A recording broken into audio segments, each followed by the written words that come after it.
My entitled college roommate is constantly having midnight concerts with his friends, keeping me awake at all hours of the night in our shared space. But after trying and failing to get him to be quiet, I decided that enough was enough, as I got some revenge that he will truly never forget, that literally put him in his place in a way he will never forget. Here's what happened. Okay, so this happened back in 2010, and this is when I was an undergrad at a small state college. It was a lovely rural campus, it was beautiful, but getting to classes was a bit of a challenge because it was extremely hilly, borderline mountainous.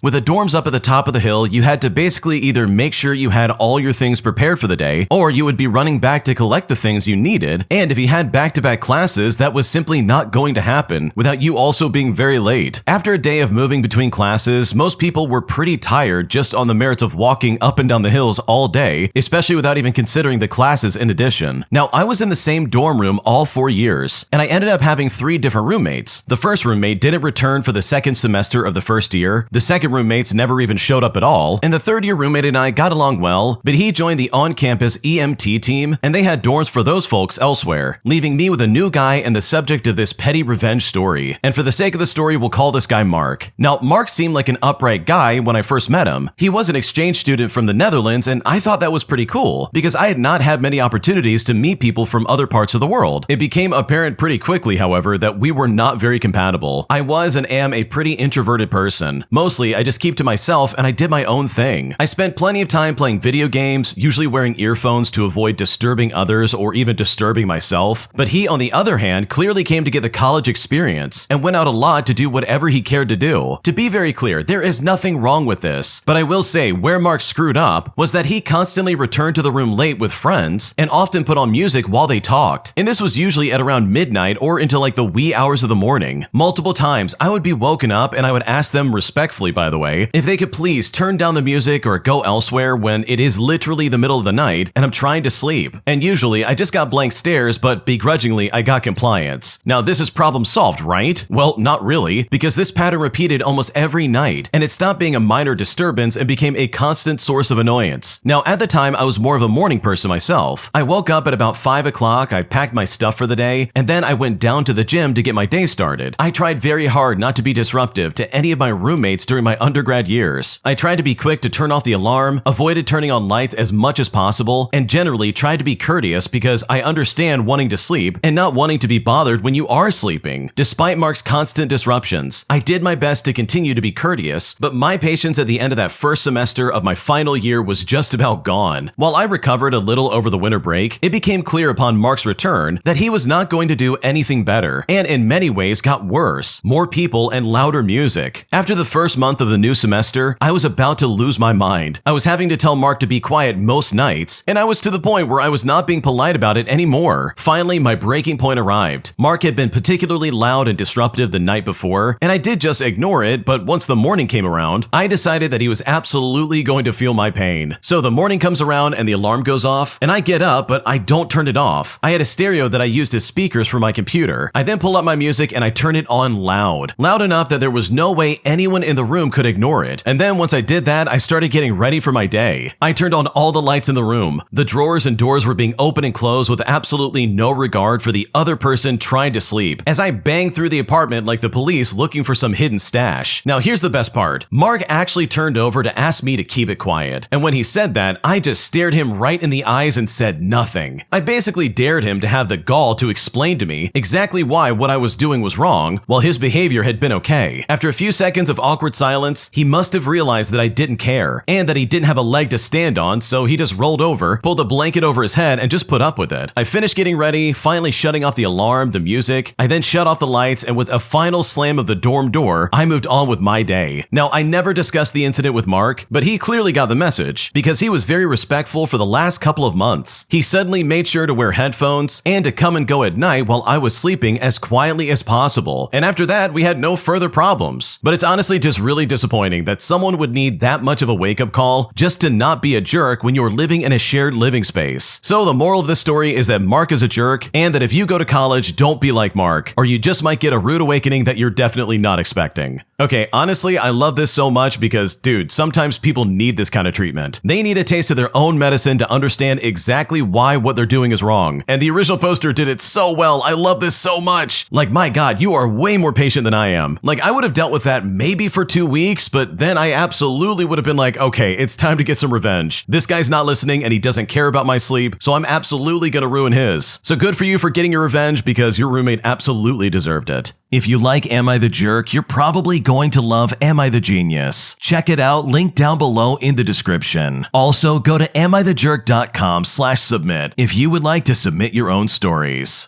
An entitled kid shows up at the restaurant where her dad works, demanding money for a Halloween party. But things got incredibly awkward as soon as she got the money because she started complaining that it simply wasn't enough, putting me and my coworkers in a very uncomfortable situation as we watched all this take place. Here's how it happened. So to start things out, I was working at a restaurant on Halloween night. We were pretty busy and one of our dishwashers, who I will call George, was in the back working non-stop. He's one of those guys who's always tired but keeps going because he literally has to. In the middle of the rush, a young woman walked in with this guy who looked like her boyfriend or maybe a friend. She didn't ask for a table or anything like that. She just walked straight up and asked to speak with George. We then called him out from the back and he came out still wet from washing dishes. As soon as he walked up, she said in this whiny voice, "Daddy, you promised me you'd give me money for the Halloween party." Now, he didn't raise his voice or get angry, but instead he just looked exhausted. He went back to the kitchen for a minute, and when he came back, he handed her some cash. And it wasn't a lot, but it was just what he could spare. Well, she immediately complained that it wasn't enough and that she needed more. He then just shook his head and told her that was all he had. She then got visibly annoyed and left with her friend, pouting like a child. And you know what? George just went straight back to scrubbing dishes. So I don't know, something about the moment really stuck with me. The way she treated him like an ATM and the way that he just quietly gave what little he had left. It was sad more than anything else, and honestly, I think it's just a little bit unfair. Yeah, that's like a really ungrateful kid in my opinion. Seriously, you're coming to your dad and being like, "Dad, I need money, and by the way, this is not enough." I think if I was smaller and I said that to my parents, they would have been like, "Oh, okay, well you can get a job and pay for your own stuff." Because that's super inappropriate and very rude. Like your dad is literally working to make sure you have like food on the table, and you're sitting there acting like, "But Dad, the Halloween party, this isn't nearly enough money." Like that is super annoying and honestly incredibly entitled. Today, I caught my girlfriend with something that I don't know if I'll ever be able to move past. Because right now, I feel like our relationship is falling apart, and at this point, I don't know what to do. Here's what's going on. Okay, so I thought I'd share a quick backstory before I really get into it, because I think it will help explain exactly what's going on. A friend of mine from work, who I've hung out with quite a bit outside of work, told me that he has a friend who's single and looking to find someone to hook up with. I told him that I'm not usually the type to do a friends with benefit type of thing, whereas he thought it would be good for me to help get over my recent breakup. Well, I decided why not just give it a try. Well, fast forward to a few weeks of casual hookups, and I started growing feelings for her, even though we both told each other that we didn't want to jump into a relationship, especially considering the both of us went through recent breakups, but it just happened. About a month and a half into the talking phase, I asked her to be my girlfriend. We've been dating for about 3 months now, and I know that's not a lot of time to really get to know somebody, but I really believe that when you know, you just know. Then about a month into dating, I told her I loved her, and yeah, I know, it's completely crazy. I let her meet my family and I met hers, even aunts and uncles and grandparents. Everything about us seemed perfect and almost too good to be true. I knew we were moving very fast and I mentioned that to her, and she told me that it's scary, but now she wouldn't want it any other way, and honestly, I agreed. Well, this Monday that just passed, the friend who set me up with her randomly called me early in the morning, and I had not spoken to him in a while. He asked how everything had been going, and I told him that it's been going great. Before I started talking to her, he explained to me that they had a small fling way back in school, and honestly, it didn't bother me in the slightest, especially considering that it was many years ago. Well, this past recent Monday night, she was over my house. I had fallen asleep and she took a funny, horrible picture of my face. On Tuesday, she came over again to watch the baseball game, and we joked about the picture, and I told her that I wanted it off her phone. Innocently, I wanted her to even go into her recently deleted messages and fully delete them, just so it can't be recovered. Now, I assumed that she knew about recently deleted messages because most people do, but she genuinely just didn't know what I was talking about. When she went into her recently deleted, right underneath my name was a random phone number that said 33 messages, and when I saw that, she quickly exited the folder. Jokingly, I said to her, what were those messages from the random number? I mean, I truly didn't think anything of it at first. In the past, if there was ever something that I raised an eyebrow to, she wouldn't hesitate to show me, and that made me feel confident that she never had anything to hide. But it's right about here that she started getting stressed out with me asking, and was reluctant to show me. That kind of began to make me feel worried. I said to to her, "Babe, now I'm worried, and you need to just come clean if there's something you're trying to hide." When I said this, she started crying and said to me that there's nothing to hide. I then said, "Well, then if there's nothing to hide, then why are you so scared to show me?" She then said, "Well, because I'm scared if I show you, you're gonna get mad at me." I then told her straight up that it's basically a lose-lose situation, and if she keeps it from me, then I'll never know what the truth was, and probably overthink myself to being sick, and most likely never be able to trust her ever again. She then showed me the chat, and that's when my heart sank into my stomach. It was my friend from work, the one who initially hooked me up with her, and he messaged her Monday morning with his work phone about an hour after he called me. And basically, the chat pretty much details them conspiring against me. It starts out with my friend explaining that he stuck to the story they made up, that they might have made out after high school, but that's about it. Then I see her messages where she says that she deleted everything, saying that she just doesn't want any problems. Then the conversation moves to her basically pining for this guy and saying that she wishes she could be with him, but it wouldn't work out, with them confirming they're going to delete everything just to keep the peace. And when I read all this, my heart sank right into my stomach. I felt betrayed by two people in the same night, because literally my friend who I trusted said in these messages that he wants to spend quality time with my girlfriend right behind my back. And I think you know what I mean when I'm saying quality time. Also, my girlfriend hid this from me and tried to delete it, knowing that this was someone who I worked with and someone that I trusted as a friend. She never shut it down, and she never defended my name when he disrespected me the way that he did. Well, yesterday my phone got flooded with messages from her, saying how sorry she is, and that she has never cheated from when we started talking to when we started dating up until now, telling me that she thought keeping this from me was to protect me. I then told her straight that I think you're only sorry because you got caught, that had I never even come across those messages, she would have never told me, that I would still be friends with a guy who wants to sleep with my girlfriend behind my back, and she knows that I never go through her phone. Mind you, this guy is married with 2 kids, and I know his wife. I got her to spill all the beans to me that night, and she told me that the truth is they were literally still hooking up well after school, that the most recent was around 6 years ago. But that's not even the worst part. In the last few years which he's been married, he's been contacting her from his work phone wanting to hook up with her, and she told me that she's always said no to him, but honestly I don't know what to believe anymore. Instead though, she had been sending videos and pictures to him on Snapchat during that time, with the most recent being in like May of this year. When she was flooding my messages yesterday, she said that she hates the fact that this irrelevant person is the reason why this is happening between us. But I told her straight up, he's not the reason why this is happening. There's no one to blame but yourself. Had you come to me about this rather than getting caught, this would be entirely different. Had you shut it down the moment he made it clear what he wants, this would have been different. Had you even put a foot down when he disrespected me, this really would be different. I told her, even the fact that you lied straight to my face multiple times about your history with him, and I believed you wholeheartedly. You told me, I've never lied to you about anything, I don't lie, and that's really scary to me. After a whole day of flooded messages, she called me on the phone and was hyperventilating in tears, saying that she doesn't want to lose me, but I told her that we can talk about this in person. Well, she came by my house yesterday night, and we talked for about 2 hours in my car, and honestly, I didn't hold back. I laid it into her, and I made it very clear how upset I am about this entire situation, and she just sat there in silence and nodded her head. She kept telling me it was a mistake and that it'll never happen again, and I said to her that this was no mistake. You knew exactly what you were doing, and you didn't feel guilty when you were doing it. I said that if this was flipped around and I had done this to you, with someone that you were close with, I'm sure you would feel the same way, and she agreed. By the end of it, she told me how bad she wants to start fresh with me, that for the 100th time, she's so sorry from the bottom of her heart, and wants nothing more than to be with me. I told her that I love her enough that it's scaring me to walk away from this, but also how trust is very hard to build back. She agreed and told me that this is going to take time, and she wants to prove to me that I can fully trust her. What should have made me feel better didn't, and I still went to bed last night feeling so horrible. I woke up in the middle of the night feeling like my world is collapsing, which is exactly how I felt the night I found out. I hate feeling like this. I've got people in my life who love and count on me, and I have no motivation or energy to want to get through the day. I want to forgive her. I genuinely wanted this. I just don't know how I can bounce back from this, and if it's even something worth fighting for. I'm 29 years old, and I'm scared that my time is slowly coming to an end to find someone I can settle down and have kids with. I don't know why I'm sharing this online, but I just want to talk to someone because I haven't spoken to anybody about it in fear that they're going to think differently of her, and I don't want to do that to her reputation. What should I do?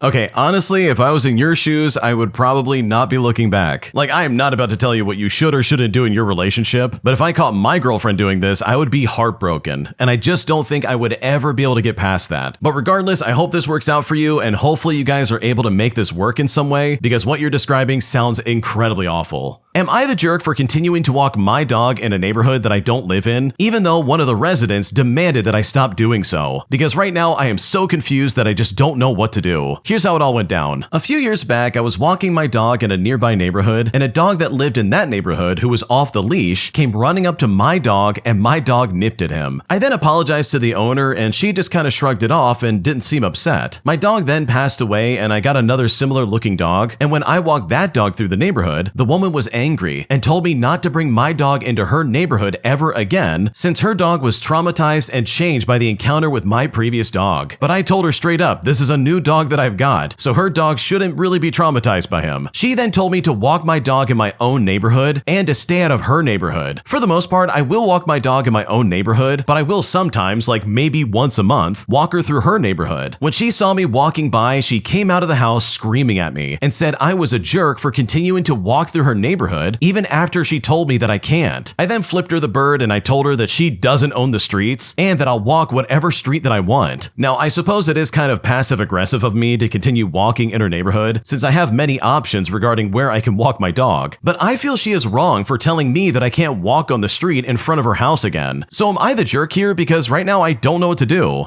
Okay, let me get this straight. You're telling me that the lady who was irresponsible and let her dog off the leash, she's the one saying that you can't walk your dog in her neighborhood? Because holy crap, it is definitely the other way around. If anybody should not be allowed to walk their dog, it should be this lady who literally had her dog off the leash. Like, you didn't do anything wrong, and honestly, it sounds like your other dog who passed away was just defending themselves. So for her to be like, you can't come around here, it's like, lady, this is not private property. This is a public street, and the original poster has every right to walk here as much as she wants. So no, you are not the jerk. The way this lady's acting is weird, and in my opinion, I think it's very weird that she's trying to enforce something like this, especially since she is absolutely the problem here. Am I the jerk for asking my brother to live in my backyard shed, as he literally has nothing else going on in his life and he's quite literally hit rock bottom? Because when I offer this to him, he basically got incredibly offended, saying that he should live in my house instead. Because right now I'm honestly feeling so confused and I just don't know what the right choice is. Here's what's going on. Okay, to start things out, my brother has hit rock bottom in his life right now. He literally lost everything, from his marriage to his custody of his kids and his career. Well, to try and help him out, I invited him to move over to the city I live in just so he could start over again. And I want him to stay in the shed in my backyard, which has a loft, a kitchen, a living room, a bathroom, and even a washing machine and dryer combo. Well, he told me that he was hurt that I didn't want him to live in my house, which has 4 bedrooms, even though my partner and I only have 1 teenage son. He reasoned that he basically raised me up and saved up for me to go to college and eventually live a life that I could not have imagined when I was a little kid. Now, everything he said was true, and I am always grateful for him and how he raised me up, even though he was a kid himself back then. But what I didn't tell him is that I am not sure about letting my son seeing him drink. And I also don't know what he could have gotten himself after sleeping with some ladies of the night all those years, which by the way is kind of why he got fired from his job. So am I the jerk here? Because right now I don't know what to do.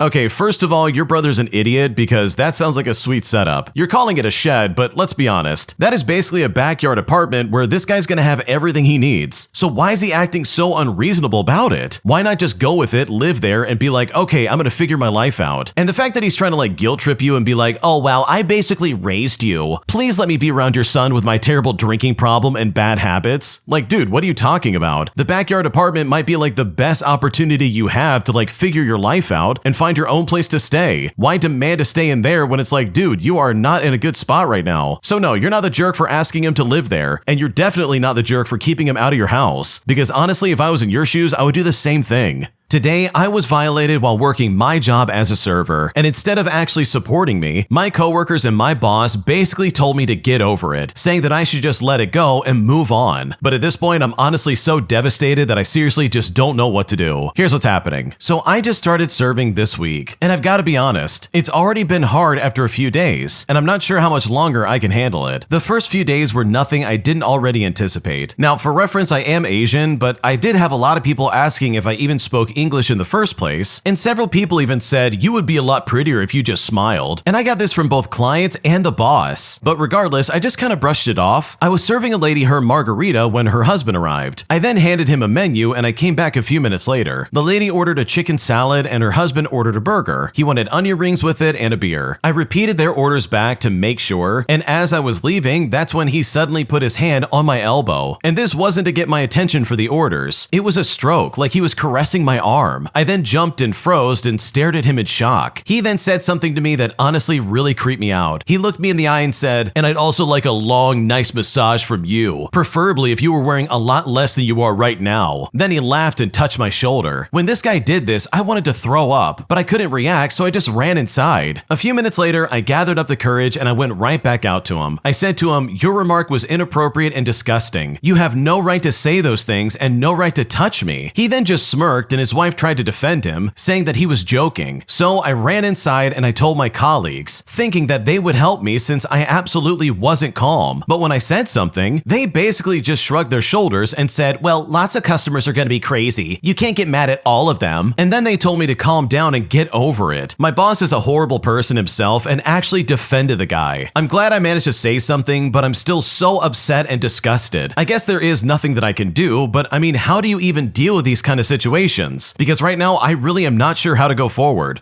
Okay, first and foremost, I would be quitting that job and filing some kind of police report if I was in that kind of situation. I don't care for a second. No server should ever have to deal with that. And the fact that your boss and your coworkers are like, "Oh, get over it. It's not that big of a deal." Like, holy crap, yes, it is a big deal. That man had no right to touch you like that. It's those kind of moments where you're like, man, I hope there's cameras of some kind, because crap like that absolutely should not fly in my opinion. So yeah, I think you can find a much better job than this, and you do not need this garbage in the slightest. My partner is constantly telling me that I should have cosmetic surgery just to fix some of the supposed flaws in my body that he doesn't like. And I'm now so frustrated and disgusted by his comments over the past 2 years that I now seriously don't know what to do. So my boyfriend and I have been together for 4 years now, and I really get frustrated about things that he says to me. He's been very casually talking about my appearance and telling me aspects I should fix, including things like my weight and my face. I get fed up with him and show my annoyance, and he gets upset that I get upset. Now, for some background, my boyfriend and I are both Korean, but he's a born and raised Korean, while I grew up in the US and only came back here as an adult. So there's definitely a cultural difference. He has been pretty insecure about his own appearance for a while now. He wants to bulk up like those gym bros on Instagram and constantly asks what I think about his body and if there's any difference. I see him regularly, maybe about once a week, and I tell him I can't tell a difference, but he still asks pretty much every time I see him. I also don't make any comments about his appearance, unless it's to say that he has hard muscles or has a cute little belly. I am pretty body neutral about myself, but I'm still pretty confident about my appearance. He has been casually fat shaming me for about 2 years now, as I've gained about 10 pounds since we first started dating, and he keeps making comments about how I should work harder to lose weight. Now, I do want to slim down, so I've started going back to the gym, but I also have polycystic ovary syndrome, which makes it harder for me to lose weight, which he is now aware of, by the way, and yet he still makes comments. He has also said how I should get a nose job because I have a beak-like nose, meaning that I have a slight bump on my nose. And honestly, I have no idea what he's talking about, since I honestly just don't see it. He's also been half-jokingly telling me to stop smiling because I have deepening smile lines. Yesterday, he kept saying I should get a procedure that would melt the fat on my chin so that I would have a slimmer face. Now, here's the thing. I don't care what people do regarding cosmetic procedures. I've gotten some things done and I want to do some other things. And my boyfriend has gotten a few things himself as well, and I don't shame him or tell him not to do it. However, he actively tells me things I should change, and it really annoys me. We had an argument about this about a month ago, and I told him he has to stop criticizing me. And he said that he would, but it's the same thing again. I wanted to break up with him back then because it seemed like he didn't know that the things he was saying were absolutely messed up, and he just wanted to supposedly help. But when he says that he will stop, it's all just the same thing again. And now I really think I should end it. But considering his age and how long we've been together and even agreeing on getting married together, I'm honestly afraid of breaking up, and at this point, I seriously don't know what to do. Okay, I first want to start off by saying that I'm pretty sure like plastic surgery or cosmetic surgery in general is really popular in Korea. Like, I could be wrong, so please let me know in the comment section, but I'm pretty sure it's not nearly as taboo as it might be in other countries. But in my opinion, regardless of how open a country or culture is about cosmetic surgery, I think it's incredibly disrespectful for one partner to look at the other partner and be like, yeah, you should smile less because you're getting smile lines. By the way, you're fat. Like, seriously, what is happening right now? That is such a gross thing to say to somebody, especially your significant other. Like, what are you thinking? I cannot imagine going up to somebody that I love and describing to them all the things about their face and body that I don't like, and then saying that they should fix those things with surgery. Like, what is happening right now? You really shouldn't say that to somebody that you love. Because honestly, if I was with a partner who was constantly putting me down based on my looks and telling me to get plastic surgery to fix these supposed flaws in my body, I would then be telling them to take a hike. There's no way I would put up with that for a second. And I'm honestly amazed that the original poster has put up with this for 2 years. That is crazy to me, and there's no reason you should be talked to like that. So in my opinion, this is not a good sign, and it's honestly a really big red flag, because it shows to me that your partner doesn't love you for exactly who you are, but they would rather have you look exactly how they like, just to try and appease to what they think is attractive in their partner. So truly, your partner is an absolute jerk. They're talking to you so poorly, and that is honestly so unfair. And hopefully this behavior can be changed sooner than later. If you like Am I the Jerk, you're probably going to love Am I the Genius. Check it out, link down below in the description. Also, go to amithejerk.com/submit if you would like to submit your own stories. An entitled mom gets me fired from my daycare job after she complains that I was too hard on her son who was bullying another child. And I'm honestly so blown away by her entitlement, as well as the spineless people that I work for that cave to her demands. Here's what happened. So for a bit of context, I'm a manager for a before and after school childcare program in my local public school district. The company that I work for is privately owned, and it sort of rents out the space in the schools. I've just passed my 7th year working here. I started out when I was 15, and I've always really liked it, mainly because the school that I've been working at is the school that I went to as a kid, and it's within close walking distance. Working at that specific school is one of the main reasons that I've worked here for so long. When I became the manager, it was literally just something that was forced upon me because there was no one else to fill that role. I have always been really good at saving, and I've never asked for a raise before. I've spent my own money buying toys and supplies for the site that the higher-ups either didn't want to get or just simply didn't know what to get. I've been shortchanged on support staff for my site for the 2nd straight year, as they don't want to pay a competing starting wage with other nearby businesses. But whatever, working with children from kindergarten all the way up until 5th grade takes a lot out of you, but you do it all for them. I've always really liked my job, but the past couple of days are making me change my mind. So there I was, opening up and understaffed, with 2 staff out on vacation, 1 not showing, and 2 others coming nearly 30 minutes after school gets out because they're both high schoolers and they have to commute, drop off siblings, and whatever. Shortly after school gets out, I usually take the kids to the playground. It's one of the largest playgrounds in the district, despite being one of the smallest schools. So I am practically solo mentoring 45 kids because 1 staff has to stand at the entrance to the playground, and then a massive hill and the equipment get in the way. Then I hear a lot of yelling that one of the 1st grade girls is crying. When I get over there, the 1st grader is under some stairs crying, and I start trying to ask some questions. The 1st grader in question has some mobility issues and requires a walker to get around, and had multiple surgeries over the summer to help out. It turns out that a new kid in the program this year, a 3rd grade boy, had pushed her down, kept pushing her down, pinned her to the ground, and grabbed her neck. When I asked the 3rd grader why he did this, he said, "I don't know." And when I asked if there was a reason why he did this, he just said no. In response, I had him apologize to the 1st grader and walk 3 laps around the blacktop. And of course, I wrote up a behavior report for him to give to his parents. It was all pretty normal. That is, until I get a text from my boss if I could come into the company office to have a little chat. Apparently, the mom of the 3rd grader had called my boss and the principal of the school and had a multi-hour conversation about how I was biased and unfair to her kid. She demanded that I be removed from the site, and my boss for some reason immediately caved and said that I can pick the school that I can co-manage. So I'm essentially being demoted, told that I have to spend a lot more on commuting, be moved without advance warning, and cause the site that I have spent so much effort on have no manager for the horrible crime of doing my job. And I'm just so blown away by the entitlement of this mom as well as the ignorance of my boss. Wow, that is incredibly insane to me. They seriously sided with this 3rd grade bully who was picking on a girl who had mobility mobility issues. She uses a walker for crying out loud. And the stupid little brat even admitted to doing it in the first place. Like, how is this even up for discussion? The kid is guilty. He absolutely did it. And if anything, he should be banned from the program altogether. Like, seriously, let me tell you something. I cannot stand when management caves like this. I've worked jobs like this before where management just doesn't have a backbone when it comes to confrontation. They cave and they're like, okay, we'll do whatever you want. When in reality, they should have defended their only employee making that place actually work. Like, seriously, this is not the fault of the original poster. They were literally just doing their job and protecting this first grader from this bully. I know if I was in your shoes, I would be very upset about this situation. And I would even go as far as saying, you know what, I might just find a new job. Because you do not deserve this in the slightest. Because these people literally took away something you worked so hard on. And in my opinion, they do not deserve your work ethic as well as your dedication to creating a safe environment. An entitled couple demand that everybody who shows up to their wedding pays over $2,000 just to be there. And I've never been more blown away by somebody's entitlement in my life. Here's what happened. So I first want to start off by saying that all of the names in this story have been changed. So a friend of mine by the name of Jack was invited to a wedding, and this was the wedding of Sophia and Jeff in the United Kingdom. Jack is good friends with Jeff and has known him for a long time. The bride, Sophia, is from the USA, and Jack RSVP'd to the wedding and was absolutely delighted that his girlfriend had been invited too, even though she didn't really know the couple. A few months later, Jack received an email that stated, "Thank you so much for reserving a spot at the wedding, and thank you for helping us have the wedding of our dreams." At the bottom of the email, Jack saw a link that said, "Click here for payment." Now, he assumed that it was a link to the honeymoon fund and just went about his day. A few days later, he thought that he would just have a look to see what the link was, and it then took him through to a payment page that requested just shy of $2,000 for attendance at the wedding. He assumed this must be a scam, so he called the wedding venue to let them know. The venue then told him the following: "Sophia and Jeff thank you for your contribution to enable them to have their dream wedding." And this little bit of information was obviously only given to them after they had reserved their spot at this wedding. Jack was astounded, but because he cares about his friend, he decided to empty his entire savings to attend the wedding. But in hindsight, realized the invite of his partner was probably not as generous as he originally realized. Jack then felt that because he spent so much money to attend, he would happily take advantage of the free food and the booze and get the most expensive stuff possible. Now, cut to the wedding, and guess what? The drinks were not included. Jack and his partner had a couple of drinks, and the bill was about $30. At the end of the wedding, when Jack was checking out, he went to pay for his bar bill. The bill was the $30 plus nearly $200 extra.